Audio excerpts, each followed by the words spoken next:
On today's wrestling news, we've got two huge returns on SmackDown. The women's tag title tournament is finally starting. We've got a new match for Clash at the Castle. And just how successful was Ric Flair's last match? Are you ready? Are you ready for the news time? Yes, my name is Phil Chambers. I'm joined by Gareth Morgan and Salty Sea Dog to talk all things wrestling. But before we get into it, make sure you like the video, comment down below what you think of each of today's stories, subscribe to the channel, and links to each story is in the description. Click the timestamps and off you go. But first up, last night on SmackDown, two big old returns in the kind of main event promo spot. So the Bloodline was out there, obviously, of course it was, cutting a promo about Brock Lesnar, saying they hate him. What's happened? No, I was just doing the point. You're doing the point. I thought you were telling me to stop. As I was doing it, I was like, oh no. God's sake. My dad. Sorry. Anyway, so Bloodline were out there. We'll just keep going. Saying that they hate Lesnar because he tried to kill the wise man, being Paul Heyman, obviously, by chucking him through the announce table, and Heyman wasn't there either. But then in the middle of it all, McIntyre's music hits. He comes out, he hypes up the Clash at the Castle, and just as he's about to go in and fight the Roman Reigns and the Bloodline, the lights kind of go a little bit dark, and Karrion Kross's music hits, and out he comes with hair. He's got hair. That's the biggest takeaway from all of this. Oh, hell yeah. He grabs McIntyre, he attacks him, he just smashes his head into the steel steps over and over and over again. He's obviously there with Scarlett as well, and at the end of it, she puts the hourglass in the ring, turns it round, and stares off with Roman Reigns. So Karrion Kross is back, and this is NXT version Karrion Kross, more importantly, is back in WWE. As predicted by yours truly in his article and / video of 10 people Triple H is going to sign for WWE. Yes, I put it in there. I mean, it made sense, didn't it? I'm quite optimistic about this, because I think I was one of the few people that was really quite high on Karrion Kross when he was in NXT, and I was doing NXT ups and downs. I know a lot of people, he wasn't necessarily their bag, which is fine, because he was just a big powerhouse, really just throwing people all over the shop, which wasn't necessarily what NXT had grown, what a lot of people loved about NXT, do you know what I mean? The super workers and everything else like that. He wasn't really a reflection of that. But I think he works in this sports entertainment, like larger than life environment. Him and Scarlett together is the key thing, not just on his own. Yeah. I think Drew McIntyre said, no mask. Yeah, no, exactly. I think Drew McIntyre went on Twitter after this and said, oh, did I just get jumped by the guy who was wearing like bondage gear last time he was in wrestling? Which, yeah, you did, buddy. Yeah, you did. And then Matt Cardona put something on there like, how dare Karrion Kross shave his head for most of his life when he's got that full head of hair that he could have just been sporting.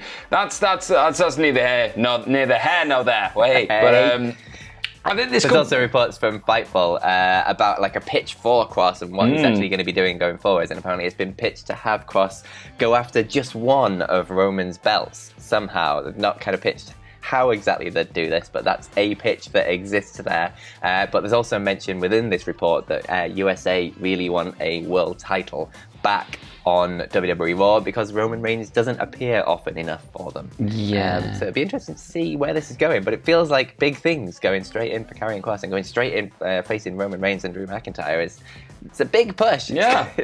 I feel like he had a lot of love for Triple H. I think he was looked after quite well when he was in NXT. He had nothing but good things to say about him when he left, so it makes a lot of sense.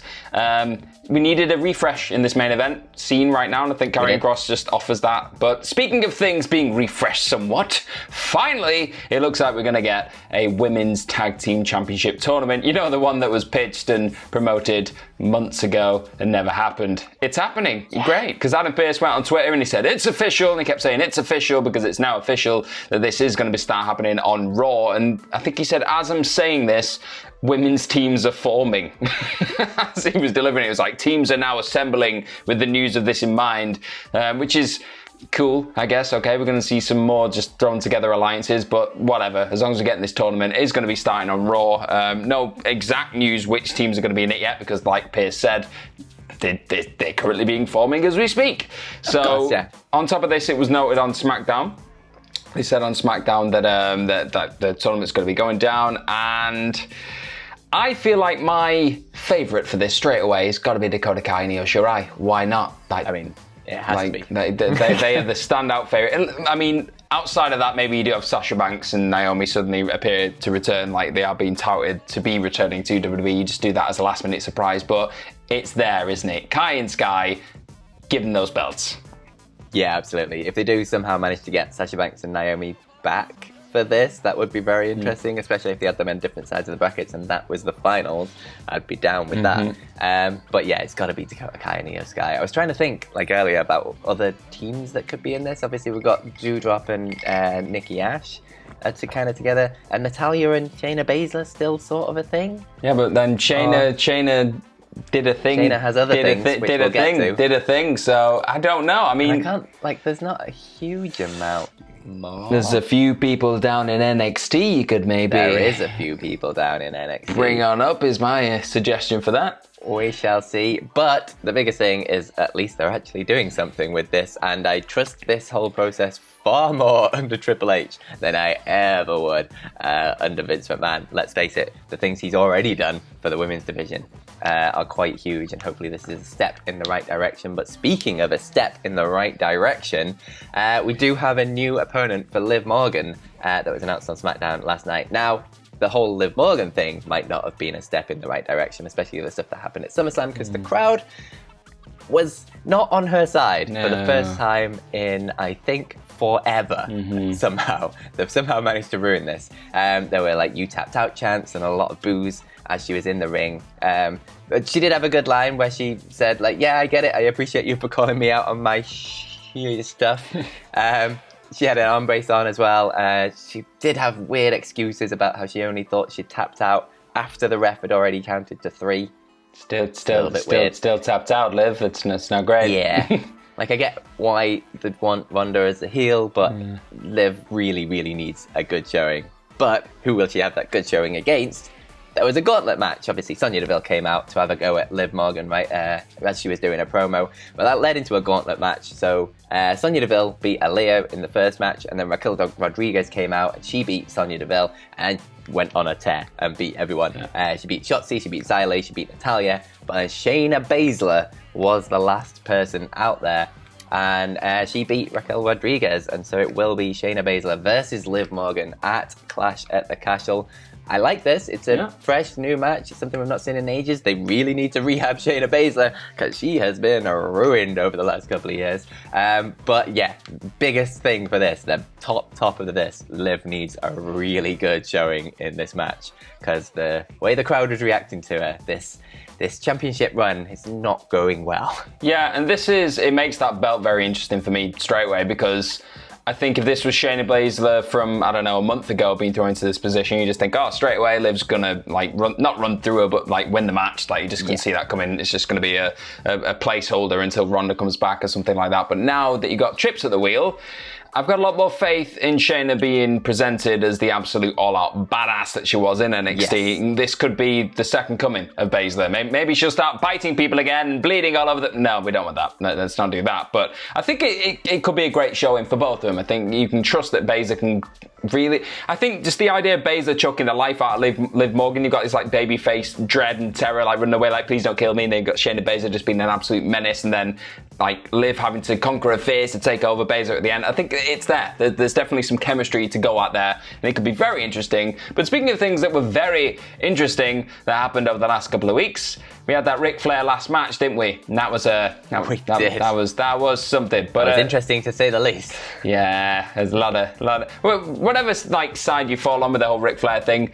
There's one thing you cannot argue is that it was a bit of a success, to be honest, because looking at what the Wrestling Observer newsletter had to say about it when it comes to its gate and it's all around like money that it managed to bring in, it did really well because, as Dave said, it was a big success, with the show receiving between 20,000 to 25,000 pay-per-view streaming buys and 4,200 purchases through cable TV buys, and that's without any real promotion through TV, because a lot of the promotion was going down on YouTube, social media, so that is very impressive out of the gates. But on top of this, and this is a quote, it is now the second biggest independent pro wrestling show in the US of modern times, and the top spot obviously belongs to All In.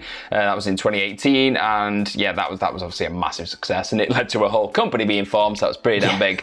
So that's official, confirmed. Ric Flair's new company will be no, that's not happening. The Observer also said that it was the second largest indie gate ever in North America. Obviously, it came second to All In again, but this one managed to bring in $448,502, and that was with the 6,800 fans. Even though it wasn't a sellout, that was that many fans that came in to bring in that money. So whatever way you kind of slice this, it did well. It's not the kind of thing that you could probably go out and really do every year, because we can't be having Ric Flair's match, like last match, every single year. But there's been talk of maybe doing a different legend every year, things like that. I don't know necessarily if I'd be that keen to see like the likes of Bret Hart and Mick Foley have one last match, people like who were in the front row at this match.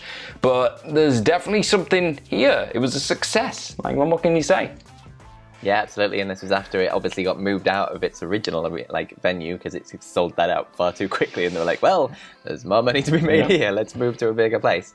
So yeah, absolutely 100% a success, and if you've not had enough of Ric Flair in wrestling, have we got some good news for you, because he's going to be managing Andrade down in Mexico. He will never... ever hang up those notes. No way. I love the way he delivered that on Twitter. He was like, we're back at it again, the dirtiest players in the game. And everyone's like, sorry, what? This is not an actual match.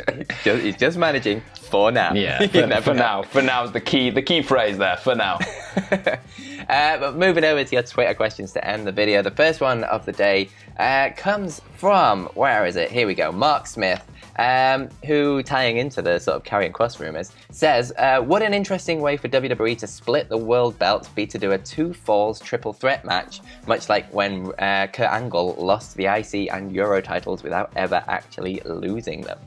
You see, I prefer that a lot more than just, hey, Drew McIntyre, your match is actually only for the WWE title because you don't deserve the other one. Like that, it feels really contrived. Yeah. Not a big fan of that. But having an actual competitive thing where it's like, okay, there's even more like of a chance to come away with the belt, and you're stacking the odds even further against Roman Reigns because of maybe something that he does. Like, try and tie it into the story. I think it'd make for a rather compelling match as well if you had like Karrion Kross in there. Like, well, Drew McIntyre obviously wants to get his hands back on Karrion Kross after being beaten up by a guy who used to wear gimp stuff. So I think I'd be quite open to that, to be honest. Yeah, I really like this as an idea. I think Drew, Roman and Karrion Kross would be a really good team to do it with as well. And I just think, like, if the first falls for the WWE title and, like, Karrion Kross pins Drew, for example, and then just Roman going absolutely nuts at the end of the match when he realizes what's just happened, and then, like, just destroying everyone to keep his little precious Universal title.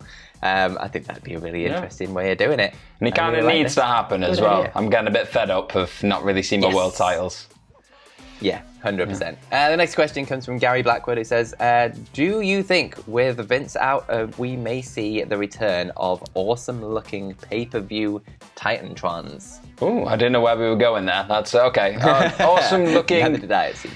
I think we could. I mean, Triple H has shown, I think, in NXT a few times that he's quite willing to just throw in some sets every now and again. We had the In Your House stuff come back. I really like the 3Xs that they had for, it was NXT TakeOver 30. We had that just simple stuff like that. I'd be quite happy to see that again. So hopefully, fingers crossed, it seems like the game likes the sets.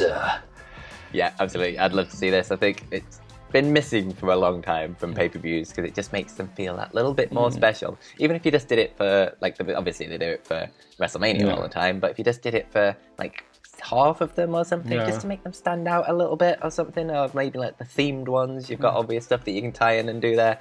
And yeah, 100% bring back the Backlash swingy thing. Oh yeah, I mean, it can't be that much more expensive than having a massive LED screen there every day. Like, I don't know. This is true. Like, it's just material. I'm very naive, I don't care. Hopefully though, because I really miss it. The final question of the day comes from Arnav Gupta, who says, good morning. Seeing as how Triple H is back in power and how NXT could also change back to according to his vision, like going back to NXT 1.0 possibly, could NXT be involved in Survivor Series going forwards? So in theory, not that theory, I like that. I think that could be quite fun, like having some like Bron Breakker come in and just have like a 3-way with Roman and whoever maybe has the WWE title, stuff like that, or maybe having Carmelo Hayes come in and have like an exhibition mid-card title match. We saw that happen a couple of years ago. That'd be great. Tony D'Angelo leading a 5-on-5 team. That'd be fantastic. But then if people who haven't necessarily had a lot of, let's say, reps on NXT television get thrown into there with people like, I don't know, Walter, It could be quite nasty, couldn't it? So I don't know. I mean, interesting. I'm tentatively curious, morbidly curious for some of the scenarios, but I guess like make NXT feel big again. I think that's what that would do if you put them into the mix. So why not? Yeah, I think that's the biggest thing. Like when it did happen and it was NXT versus Raw versus SmackDown, like that actually made that Survivor Series stand out for the first time in a long time. Yeah. And it led to the great moments with like Keith Lee in the 5-on-5 match and things like that, and some fantastic matches on that card. It was just a much more interesting level. However, NXT as it currently is nowhere near what NXT was back then, with the amount of talent and stuff. I'm not saying it couldn't be like that again at some point. It's just maybe if it's just full on NXT 2.0, maybe keep it as NXT 2.0. And above all else, I just want to see Shawn Michaels leading the charge on a multicolored tank. Why not? Okay, 100% bring NXT 2.0 to the main roster. Let's do it. That was today's news video. Thank you very much for joining us. If you want, you can follow us over on Twitter. You can follow me at PhilMyChambers, and you can follow Garrett at GMorgan04. And you can follow all of us at WhatCulture WWE. Like I say, make sure you subscribe to the video. Comment down below what you think of all of today's stories, including whether you want to see NXT 2.0 at Survivor Series. And what else did you do? Like the video and watch all of our videos. Yes, all of them. Every single one. Go watch them right now. And have yourselves a bloody good day. Bye-bye.